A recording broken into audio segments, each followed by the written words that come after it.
ಪ್ರತಿಫಲನೆ ಇನ್ನೂ ಸಿಗ್ತಾ ಇಲ್ಲ. ಸುಪ್ರೀಂ ಕೋರ್ಟ್ ಆದೇಶ ಆದ್ರೂ ಕೂಡ ನಮ್ಮ ಸರ್ಕಾರ ಮಾಡಕ್ಕಾಗಿಲ್ಲ ಅಂದ್ರೆ ಅವ್ರ ಯೋಗ್ಯತೆ ಏನಂತ ಹೇಳಿ ನಾವು ಯೋಚನೆ ಮಾಡ್ಬೇಕಾಗಿದೆ.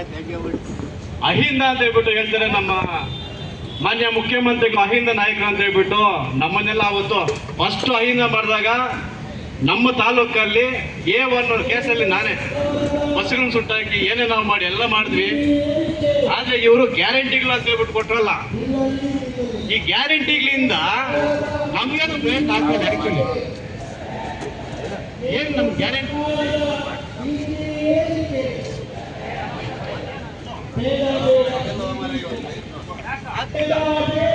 ಆದ ಕಾರಣ ಏನ್ ಗೊತ್ತಿ, ಈಗ ಅಹಿಂದ ನಾಯಕರು ಈ ರೀತಿ ಮೋಸ ಮಾಡ್ತಿದ್ರೆ ನಾವು ಯಾರನ್ನ ಹೋಗಿ ಕೇಳಬೇಕು?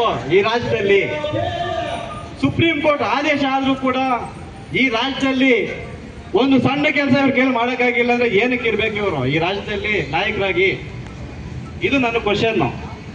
ಕಾರಣ ಏನಂದ್ರೆ ನಮ್ಮ ತಾತ ಮುತ್ತಾತನ ಕಾಲದಿಂದ ಕೂಡ ನಮ್ಮ ತಂದೆಯವರ ಕಾಲದಿಂದ ಹೋರಾಟಗಳು ನಾವು ಭಾಗವಹಿಸಿ, ಸಣ್ಣ ಮಕ್ಕಳಲ್ಲೂ ಕೂಡ ನಾವು ಭಾಗವಹಿಸಿದ್ದೀವಿ.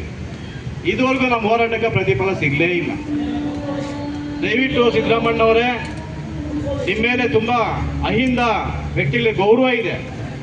ಇದನ್ನ ನೀವು ಮುಂದೆ ಮುಂದುವರ್ಸ್ಕೊಂಡು ಹೋಗ್ಬೇಕಾದ್ರೆ ದಯವಿಟ್ಟು ನಮ್ಮ ಬೇಡಿಕೆ ಒಂದೇ ಒಂದು ಬೇಡಿಕೆ ನಾವು ಕೇಳ್ತಿರೋದು, ನೀವೇನ್ ಸಪರೇಟ್ ಆಗಿ ಮಾಡ್ಬೇಕಾಗಿಲ್ಲ. ಸುಪ್ರೀಂ ಕೋರ್ಟ್ ಆದೇಶ ಏನ್ ಮಾಡಿದ್ರೆ ಅದನ್ನ ನೀವು ಜಾರಿ ಮಾಡಿ. 20 ಜನ MLAಗಳಿದ್ದಾರೆ ನಮ್ಮ ಅಧಿವೇಶನದಲ್ಲಿ, ಒಂದು ಗಲಾಟೆ ಮಾಡಬೇಕು ಯೋಗ್ಯತೆ ಇಲ್ಲ ಇವ್ರಿಗೆ. 20 ಜನ ಇದ್ದಾರೆ MLAಗಳು. ಯಾವ್ದಾದ್ರು ಒಂದು ಕ್ವಶನ್ ಮಾಡಿದ್ದೀರಾ ನೀವು? ಯಾರಿಗೋಸ್ಕರ ಮಾಡ್ತಾ ಇದ್ದೀವಿ ನಾವು? ನಮ್ಮ ಮಕ್ಕಳಿಗೋಸ್ಕರ, ನಮಗೋಸ್ಕರ, ನಮ್ಮ ಜಾತಿ ಜನಾಂಗಕ್ಕೋಸ್ಕರ.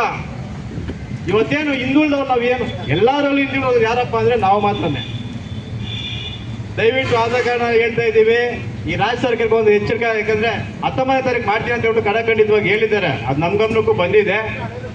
ದಯವಿಟ್ಟು ಈ 19ನೇ ತಾರೀಕು ಮಾಡಿಲ್ಲ ಅಂದ್ರೆ ಅಹೋರಾತ್ರಿ ಧರಣಿಯೆಲ್ಲ ಬೇರೆ ಕಾರ್ಯಕ್ರಮಗಳು ಮಾಡೋಕ್ಕೆ ಸ್ಟಾರ್ಟ್ ಆಗುತ್ತೆ. ಅದಕ್ಕೆ ಅವಕಾಶ ಮಾಡಿಕೊಡ್ಬೇಡಿ ಸರ್ಕಾರ. ಈ ಹಿಂದೆಲ್ಲ ಮಾಡಿರೋದೆಲ್ಲ ನಮ್ಗೆ ಗೊತ್ತಿದೆ, ನಾವು ಬಿಡಿಸಿಳಂಗಿಲ್ಲ ನಿಮ್ಗೆಲ್ಲಾನು. ಮತ್ತೆ ನಾವು ಹಿಂದಕ್ಕೆ ಹೋಗೋದು ಬೇಡ, ಮುಂದುವರ್ಸ್ಕೊಂಡು ಹೋಗ್ಬೇಕಾಗಿದೆ. ದಯವಿಟ್ಟು ತಾವು ಇದನ್ನ ತಲೆಯಲ್ಲಿ ಇಟ್ಕೊಂಡು ನಮ್ಮ ಕೆಲಸ ಏನಿದೆಯೋ ಅದನ್ನ ಮಾಡಿದ್ರೆ ಮುಂದಿನ ದಿನದಲ್ಲಿ ನಿಮ್ಮ ಬೆಂಬಲಕ್ಕೆ ನಾವು ನಿಂತ್ಕೊಳ್ತೀವಿ. ನಮ್ಗೆ ಯಾರು ಕೆಲಸ ಮಾಡ್ತಾರೋ ಅವ್ರು ನಾವು ಸಹಾಯ ಮಾಡ್ತೀವಿ. ಇಲ್ಲ ಅಂದ್ರೆ ನಾವು ಮಾಡ್ಬೇಕಾದ ಕೆಲಸ ನಾವು ಒಂದು ಸಣ್ಣ ಚರ್ಚೆ ಮಾಡ್ತೀವಿ. 19ನೇ ತಾರೀಕು ನಂತರ ಚರ್ಚೆ ಮಾಡಿದ ಮೇಲೆ ನಾವು ತೀರ್ಮಾನ ತಗೊಂಡು ಅದು ಸ್ಟಾರ್ಟ್ ಆದ್ರೆ ಅಂತೂ ನೀವು ದಯವಿಟ್ಟು ಆಮೇಲೆ ನಮ್ಮ ನಿಲ್ಸಕ್ಕಂತೂ ಆಗಲ್ಲ. ಹೇಳಿದ್ದೀವಿ, ಎಚ್ಚರಿಕೆಯನ್ನ ಕೊಡ್ತಾ ಇದ್ದೀವಿ. ಇದು ಬರೀ ಸುಮ್ಮನೆ ಹೇಳ್ತಾ ಇಲ್ಲ, ಮುಂದಿನ ದಿನದಲ್ಲಿ ಗೊತ್ತಾಗುತ್ತೆ. 19ನೇ ತಾರೀಕು ನಂತರ ನಾನು ಮಾತಾಡ್ತೀನಿ. ಈ ಕಾರ್ಯಕ್ರಮಕ್ಕೆ ನನ್ನ ಕರೆಸಿ